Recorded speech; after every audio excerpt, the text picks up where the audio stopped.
Yo mga idol, kamusta? Sports Talk PH nga pala. Ang Canelo versus Charlo. Pag-usapan natin yan mga idol.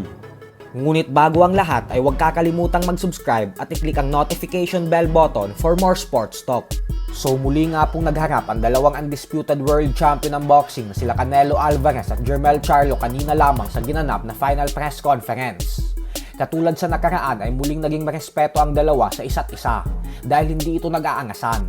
Pero ganun pa man nga po ay pareho silang kumpiyansa na tatalunin nila ang isa't isa sa gabi ng kanilang sagupaan ngayong darating na linggo. Ayon kay Canelo ay matagal na daw siyang hinahamon ni Charlo, kung saan madalas daw nitong sabihin na hindi daw siya mananalo kapag nagtuo silang dalawa. Kailanman daw kasi ay hindi naniniwala si Charlo pati ang kakambal nito sa kanyang abilidad at kakayahan pagdating sa ibabaw ng lona. Kaya naman dahil dyan ay banta ni Canelo na malalaman na daw talaga ni Charlo ang pinapasok niya sa linggo. Dagdag pa ni Canelo na sobrang excited na daw siya sa laban na ito at sobrang motivated umano siya dahil sa pinagsasasabi sa kanya ni Charlo. Habang si Charlo naman ay sinabing nakikita niya umanong knockout ang sasapitin sa kanya ni Canelo sa linggo. Dahil bagamat alam niya umanong isang knockout puncher si Canelo, ay kumbinsido pa din daw siya sa kanyang sarili na di hamak na mas malakas ang kanyang mga suntok sa Mexican superstar. Ito ay sa kabila ng aakyat siya ng dalawang dibisyon patungong dibisyon ni Canelo upang mangyari lamang ang mega showdown na ito. Pero bagamat nga po si Charlo ang umakyat ng dalawang dibisyon, ay halos hindi naman ito kapansin-pansin. Dahil base sa kanilang face-off, ay makikita talaga natin na mas malaking tao si Charlo kumpara kay Canelo. Mas matangkad din si Charlo dahil may height itong 5'11", habang si Canelo naman ay 5'8" lamang. Kaya para sa madaming fans ay hindi daw ito magiging isang mismatch katulad ng inaasahan ng iba.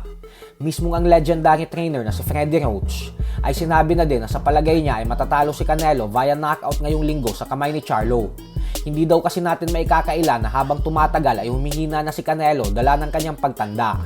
Hindi na umano impeksibo ang mga performance nito sa huling 3 laban nito, kaya mas pinipili niyang si Charlo ang magtatagumpay. Sa kabilang banda naman mga idol ay isang magandang balita nga po para sa ating mga Pinoy boxing fans.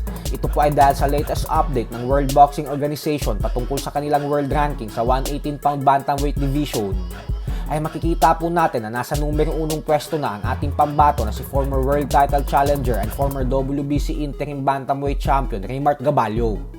Ibig sabihin po nito ay malaki ang tsansa na siya na ang susunod na hahamon sa WBO bantamweight world champion Jason Moloney. Agad itong mangyayari sa oras na ipag-utos ng WBO kay Moloney na idepensa ang kanyang titulo sa mandatory challenger niya na si Raymart Gaballo.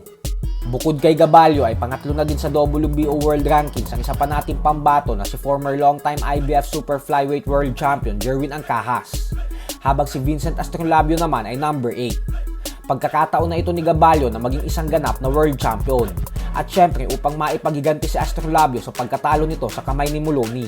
So hanggang dito na lang po muna tayo mga idol. Sports Talk PH, kakaiba ang laban ng mga Pinoy.